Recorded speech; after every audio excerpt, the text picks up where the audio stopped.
বন্ধুরা, এই মুহূর্তের সব থেকে বড় খবর, আবাস যোজনা অর্থাৎ বাংলার আবাস যোজনা বলুন বা প্রধানমন্ত্রী আবাস যোজনা বলুন, সেটার কিন্তু নতুন লিস্ট প্রকাশিত হলো। আপনার নাম যদি পুরনো লিস্টগুলোয় না থেকে থাকে তাহলে কিন্তু আর চিন্তা নেই, কারণ 2024-এর একদম আপডেটেড লিস্টটি কিন্তু প্রকাশিত হলো। ভোটের আগেই ফের একটি বিরাট বড় চমক, নতুন লিস্ট কিন্তু প্রকাশিত হলো প্রধানমন্ত্রী আবাস যোজনার। তো বন্ধুরা, কী করে আপনারা অনায়াসেই ঘরে বসে আপনাদের স্মার্টফোনকে কাজে লাগিয়ে এই লিস্টটিতে নিজের নাম খুঁজবেন, সেটাই কিন্তু আজকের এই ভিডিওটিতে আমি দেখাবো।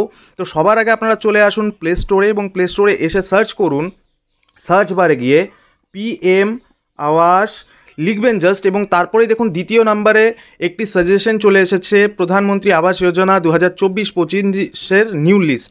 তো আপনারা এটাতে সিম্পলি ক্লিক করবেন এবং তারপরে দেখবেন এরকম কিন্তু একটা ইন্টারফেস আসবে। ওপর থেকে আপনারা দেখবেন প্রথম পেজটাতেই এই যে অ্যাপ্লিকেশনটি রয়েছে, আবাস যোজনা কি সূচি 2024, আপনাদেরকে আমি লোগোটি দেখিয়ে দিচ্ছি। এই যে অ্যাপ্লিকেশনটি রয়েছে, এই অ্যাপ্লিকেশনের মধ্যে কিন্তু অনেকগুলো ফিচার রয়েছে, অনেকগুলো অপশন রয়েছে। আপনারা কিন্তু এই অ্যাপ্লিকেশনের মাধ্যমে অনায়াসেই কিছু মিনিটের মধ্যেই দেখে ফেলতে পারবেন যে এই নতুন লিস্টে আপনাদের নাম তালিকাভুক্ত রয়েছে কিনা। তো বন্ধুরা, আসুন দেখে নিই এই অ্যাপ্লিকেশনটির কিছু ফিচার্স। দেখুন, এই অ্যাপ্লিকেশনটি যদি আপনারা ইনস্টল করেন তাহলে শুধু প্রধানমন্ত্রী আবাস যোজনা নয়, এছাড়াও কিন্তু অনেক কিছু আপনারা এই অ্যাপ্লিকেশনের মাধ্যমে দেখতে পারবেন। দেখুন, এখানে প্রথমেই বলা রয়েছে যে আপনারা প্রধানমন্ত্রী আবাস যোজনা গ্রামীণ লিস্ট চেক করতে পারবেন। এছাড়াও যারা শহরে থাকে অর্থাৎ আরবান এরিয়াতে থাকে তারা কিন্তু আরবান লিস্টটাও চেক করতে পারবেন। এছাড়াও স্বচ্ছ ভারত অর্থাৎ টয়লেটের যে লিস্ট, সেটাও কিন্তু আপনারা এই অ্যাপ্লিকেশনের মাধ্যমে চেক করতে পারবেন। এছাড়াও 100 ডেজ ওয়ার্ক অর্থাৎ জব কার্ডের যে লিস্ট, সেটাও কিন্তু আপনারা এই একটি অ্যাপ্লিকেশনের মাধ্যমেই চেক করে নিতে পারবেন এবং এটার রেটিংও কিন্তু খুব ভালো রয়েছে। তো আসুন এই অ্যাপ্লিকেশনটিকে আপনারা কী করে ইউজ করবেন সেটা আপনাদের দেখিয়ে দিচ্ছি। প্রথমে ইনস্টল করে নিন এই অ্যাপ্লিকেশনটি এবং ইনস্টল করার পরে ঠিক এরকম একটা লোগো চলে আসবে আপনাদের হোম স্ক্রিনে। তো এটাকে আপনারা ওপেন করবেন সিম্পলি, এবং ওপেন করার পর আপনারা এখানে কি করবেন, PM আবাস যোজনা যে গ্রামীণ লেখাটা রয়েছে ওখানে আপনারা ক্লিক করবেন এবং এরকম একটা ইন্টারফেস চলে আসবে। এবং এখানে দেখুন সবার প্রথমে যে বক্সটা দেওয়া রয়েছে, এই বক্সে ক্লিক করে আপনারা এখান থেকে সিলেক্ট করে নেবেন 2023-24। এরপরে বন্ধুরা আপনারা সিলেক্ট করবেন প্রধানমন্ত্রী আবাস যোজনা গ্রামীণ। এরপর আপনাকে আপনার স্টেট সিলেক্ট করতে হবে। তো আমি এখানে আপনাদের দেখানোর জন্য জম্মু অ্যান্ড কাশ্মীর সিলেক্ট করছি। এরপরে বন্ধুরা আপনাদেরকে সিলেক্ট করতে হবে আপনাদের ডিস্ট্রিক্ট। তো আমি এখানে জাস্ট আপনাদের দেখানোর জন্য একটা ডিস্ট্রিক্ট সিলেক্ট করে নিচ্ছি।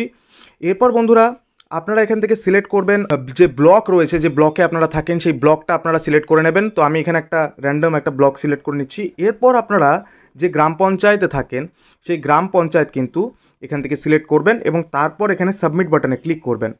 সাবমিট বাটনে ক্লিক করার সঙ্গে সঙ্গে দেখুন এখানে কিন্তু একটি লিস্ট চলে এসছে, অনেক লম্বা একটি লিস্ট চলে এসছে। তো বন্ধুরা, এই যে এই নতুন লিস্টটা রয়েছে, এই লিস্টে যাদের যাদের নাম রয়েছে তারা কিন্তু নতুন বাড়ির জন্য লিস্টেড হয়েছে।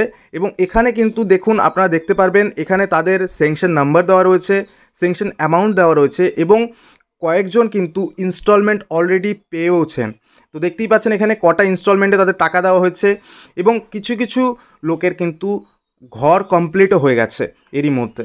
তো দেখতেই পাচ্ছেন হাউস স্যাংশন, এনার যেরকম হাউস স্যাংশন হয়েছে, এছাড়া কমপ্লিটেড অনেকের হয়েও গেছে। তো এভাবে কিন্তু আপনারা 2023-24 যে নতুন লিস্ট সেটা কিন্তু চেক করে নিতে পারবেন। আপনাদেরকে শুধু এই অ্যাপ্লিকেশনটি ডাউনলোড করতে হবে এবং সেই অ্যাপ্লিকেশনের মাধ্যমে প্রথম যে অপশানটা আসবে প্রধানমন্ত্রী আবাস যোজনা গ্রামীণ লিস্ট, সেটাতে ক্লিক করে আপনারা এরকম একটা ইন্টারফেসে চলে আসবেন এবং এখানে আপনারা আপনাদের অ্যাড্রেসটা দিলেই, সাবমিট বাটনে ক্লিক করলেই কিন্তু আপনারা দেখতে পারবেন যে আপনাদের লোকালয়ের যে লিস্টটা রয়েছে সেই লিস্টে আপনার নাম নথিভুক্ত রয়েছে কিনা।